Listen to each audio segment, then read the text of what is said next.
And Bush was the incumbent, who had an approval rating of 80% at 81 due to the American success in Operation Desert Storm, and he was considered unbeatable. Yeah, I mean... just spank his butt and call him Molly Brown. He was unsinkable. Yeah, you're looking at a 1980... you're looking at a 1984 level of popularity here, where maybe Clinton would win Arkansas, and that's about it. Right. But... yeah, see, for those who remember those SNL skits, Daddy Bush messed up because he had promised, he ran on, his biggest promise was read my lips, no new taxes. And, during the aftermath of most wars, historically, the economy has a downturn. And because of that, taxes had to go up. And the Christian conservative wing of the party came in hard. They alienated moderates in the party, and he saw his approval cut to just 40%. That's a heck of a drop. Yeah, that's over half. And so, Clinton opportunist, Clinton was like, hey. Well, it wasn't just Clinton, too. I mean, he went toe-to-toe with The Simpsons. The Simpsons was cutting edge back then. I mean, something along the lines of, we need more families like the Waltons and less like The Simpsons. And The Simpsons replied to it on the Tracy Ullman Show, which is their spiritual home. Say something along the lines of, yeah, we're like the Waltons, too. We're waiting for an end to the Great Depression. Which... again, just chipped away. But there was something that happened in the 92 election that neither Clinton nor Bush expected, and that was Ross Perot. Ross Perot, yes. Who is arguably one of the most famous independent candidates to date. Yeah, especially in modern times. Yes. In the last 100 years or so. Right. Nader would be a second, but Perot... Perot had money. But see, the thing is that Perot actually had really good ideas. Perot was just a little... throat.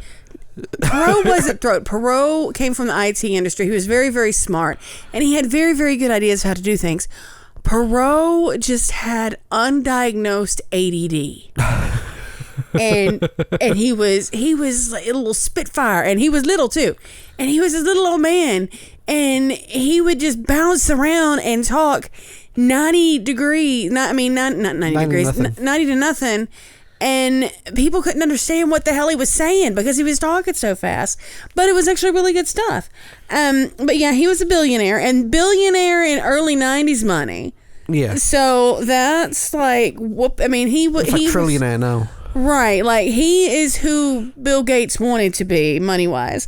He was a former IBM salesman who formed the company EDS, which provided data solutions to companies, and many of them were government contracts. He originally dropped out of the race, and simply because he didn't like Congress, right? And he dropped out the same day that the Democrats appointed Clinton as their nominee. So was that foreshadowing, or was that him thinking that?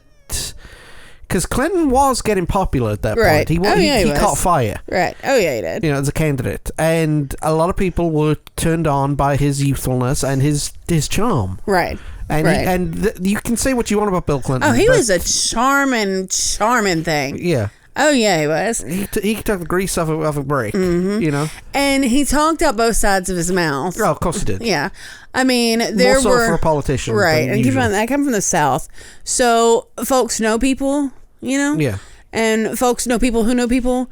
And so he would, do things and promise things. If you support me over here, I'll do this for you over here. And then magically that stuff did not come to fruition. He's a politician. Right. So he would have done anything to get elected. Right.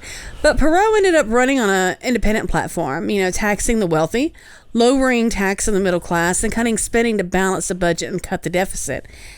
I mean, he won that first debate. He did. Like I said, Perot knew what he was talking about. He absolutely did. He just couldn't stay focused. Yeah. Couldn't stay focused. So, Clinton ended up winning the election, winning 43% of the popular vote, split three ways, and 370 electoral votes. Which is more or less landslide territory. Right. Perot received 19% of the vote, the largest amount of third-party votes since Teddy Roosevelt. And Bush became the first sitting Republican president to lose an election since Herbert Hoover. Now, there's been a lot of models run. And Clinton wouldn't have won that election without Perot. Maybe. Models run, if they did ranked voting, people said that they would have voted for, but more people said more Perot voters would have voted for Bush than Clinton. That makes sense. Yeah. So they've had models run of, say it was it split 2/3 a third, and so on and so forth. And without Perot, Clinton would not have been president. So that's food for thought.